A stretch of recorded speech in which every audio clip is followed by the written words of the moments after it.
Bonjour et bienvenue à Hop dans le Wok. Aujourd'hui, on va faire un plat coréen très populaire et c'est les tteokbokki. Pour ceux qui connaissent pas ça, c'est sûr que vite de même quand on le regarde, ça peut avoir l'air comme d'un bol de penne sauce tomate, mais c'est vraiment pas ça. C'est des nouilles de riz, c'est vraiment comme des nouilles cylindriques faites à base de riz avec une texture un petit peu chewy. Et la sauce, c'est une sauce au piment, donc c'est quand même assez épicé. La recette qu'on va faire aujourd'hui est quand même assez modérée pour que ce soit un petit peu plus accessible. Mais là, on va commencer ça sans plus tarder, mais juste avant, n'oubliez pas de vous abonner à notre chaîne.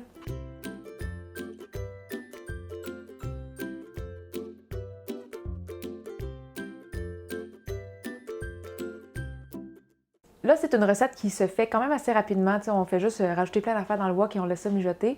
Donc, avant de tout mettre ça dans le wok, on va faire un petit survol des ingrédients parce que je sens qu'il y en a plusieurs qu'on voit pas assez souvent sur la chaîne. Donc, on va peut-être avoir besoin de vous expliquer un peu c'est quoi. Pour commencer, la base du bouillon va être faite avec des anchois et de l'algue varech, ou kombu, ou kelp. Ça dépend sous quel nom vous le connaissez. Pour l'algue, on va avoir besoin de 15 grammes et ça va vraiment varier. La grosseur des morceaux vont varier selon le paquet. Comme ici, par exemple, j'ai 3 sortes différentes. Il y en a qui sont en petits nœuds.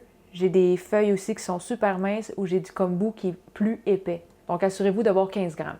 Et pour les anchois, ça va être des petits anchois séchés. Fait que c'est complètement sec et très salé. On va en avoir besoin d'environ 8 grammes. Dans mon cas, ils font comme 1 gramme chaque, fait que j'en ai juste besoin de 8. Et pour les préparer, on va juste retirer la tête et le petit estomac qui vient avec.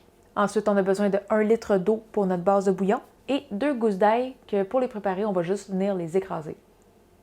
Ensuite, on va avoir de la pâte de piment coréenne et des flocons de piment coréen. Pour la pâte, nous, on va y aller avec 4 cuillères à table, qui est une quantité vraiment modérée, là, je vous dis. Si vous êtes vraiment pas tolérant au piquant, commencez avec 2 cuillères à table. Mais si vous aimez quand c'est très piquant, vous pouvez y aller à 1 tiers de tasse ou même une demi-tasse. Pour les flocons de piment coréen, vous allez voir qu'en épicerie, des fois, vous avez le choix entre une version qui est plus poudreuse ou une version qui est comme des morceaux plus corsés. Nous, on y va avec les morceaux plus corsés parce qu'on trouve que ça fait plus beau. T'sais, on voit les petits morceaux de piment dans notre recette. Mais si vous avez juste la poudre, c'est très correct aussi. Pour ça, on va en utiliser 1 cuillère à table.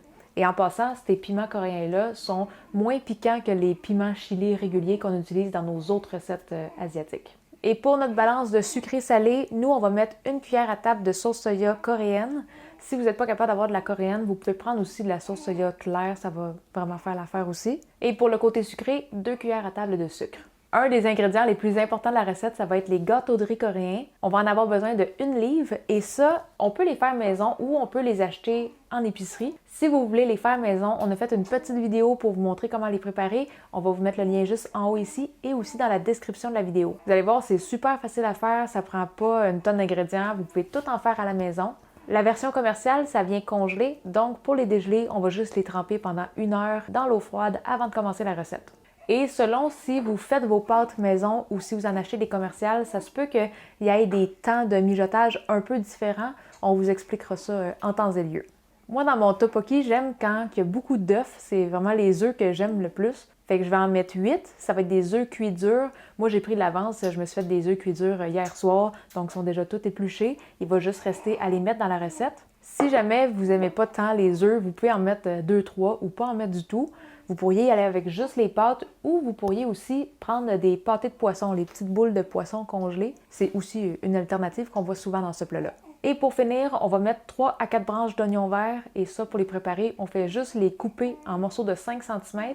Et la partie blanche, moi, je vais venir la couper en 2 sur la longueur, juste pour que ce soit un peu moins long à cuire.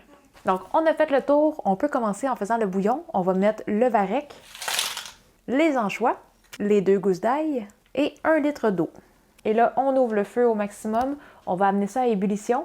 Dès qu'on commence à voir que ça se met à bouillir, on réduit le feu pour laisser mijoter pour 15 minutes. Au bout de 15 minutes de mijotage, on va pouvoir retirer l'algue, le poisson et l'ail.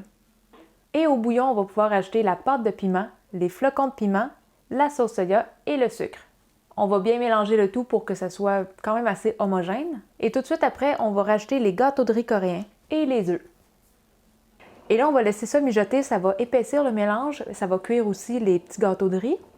Et pour les gâteaux de riz, justement, si vous faites une version maison, c'est un petit peu plus tendre, donc ça va prendre à peu près 6 à 8 minutes de mijotage. Mais si vous avez une version commerciale, ça se peut que ce soit un petit peu plus long. Ça va varier un petit peu d'une marque à l'autre, mais c'est souvent de 10 à 15 minutes de mijotage. La différence que ça fait, c'est que si vous avez des pâtes commerciales et que vous devez le faire mijoter plus longtemps, le bouillon à la fin va être beaucoup plus réduit, plus concentré, plus épais. Donc je vous conseille de rajouter un petit peu d'eau à la fin juste pour que ça soit un peu plus liquide, mais aussi pour que ça soit moins piquant. Et l'autre place où ce que ça peut jouer un petit peu pour le temps de mijotage, c'est les oignons verts. On va les rajouter à environ 4 minutes de la fin. Donc, si on y va avec nos gâteaux de riz maison, on va les rajouter au bout de 3-4 minutes de cuisson. Mais si on a besoin d'une plus longue cuisson, bien là, on va attendre 10 minutes avant de rajouter les petits oignons verts. Mais si vous avez une version commerciale pour les nouilles, vous pouvez quand même les tester au bout de 6 à 8 minutes. Peut-être qu'ils vont être corrects. Des fois, c'est vraiment variable d'une marque à l'autre. Donc, on veut juste pas que vous soyez déçus de la texture. Goûtez-y à ce temps-là. Et si c'est pas assez cuit, faites juste prolonger le mijotage.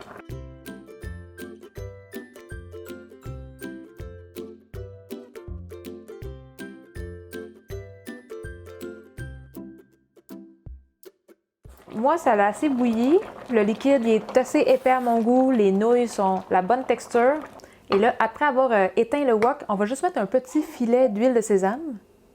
On va remuer ça un petit peu. Puis l'huile de sésame, on en met juste un petit filet pour assaisonner grossièrement. Mais on va en remettre dans notre bol pour assaisonner notre propre bol. Regardez-moi ça, le beau bouillon. Fait que c'est tout, c'est déjà prêt. On va servir ça. On va mettre un petit peu de graines de sésame et on va être prêt à goûter.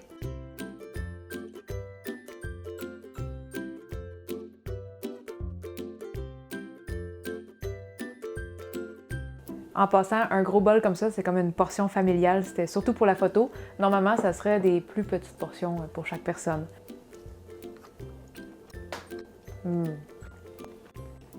J'aime tellement la texture chewy de ça. Pour ceux qui pourraient se demander c'est quoi la texture à peu près, c'est pas loin d'un gnocchi, mais comme en plus élastique. C'est dur un peu à décrire, mais c'est pas loin d'un gnocchi. On va essayer de couper l'œuf en deux. C'est bon les œufs là-dedans. Échappe-y pas dans le front, là.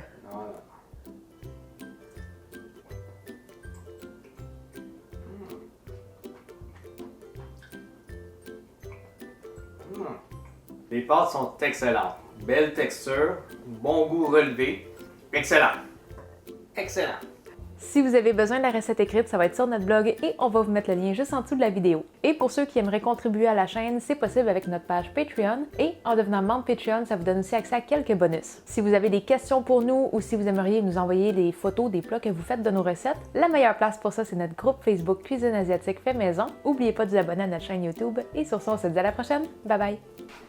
Là, on a dû sortir le petit porte-bébé parce que Amy, elle arrête pas de faire des petits bruits. Elle pleure, là, ok. Mais aujourd'hui, là, ça va pas. C'est pas une bonne journée pour Amy. Elle est plus calme quand on la tient contre nous. Là, c'est moins pire en ce moment-là. Ouais. Ah, ma petite puce, on va finir la vidéo comme ça. Nos fans, ils vont te pardonner, hein, si tu fais des petits bruits dans la vidéo. Bon, je pense qu'elle va s'endormir. Je pense qu'elle va être correcte. Ouais. Bon, on peut continuer à filmer. Elle dort bien, là. Ouais. Attends, faut juste que je mange un petit morceau avant. C'est un gros morceau, ça. Tente pas de le couper. Puis tu m'envoles dessus.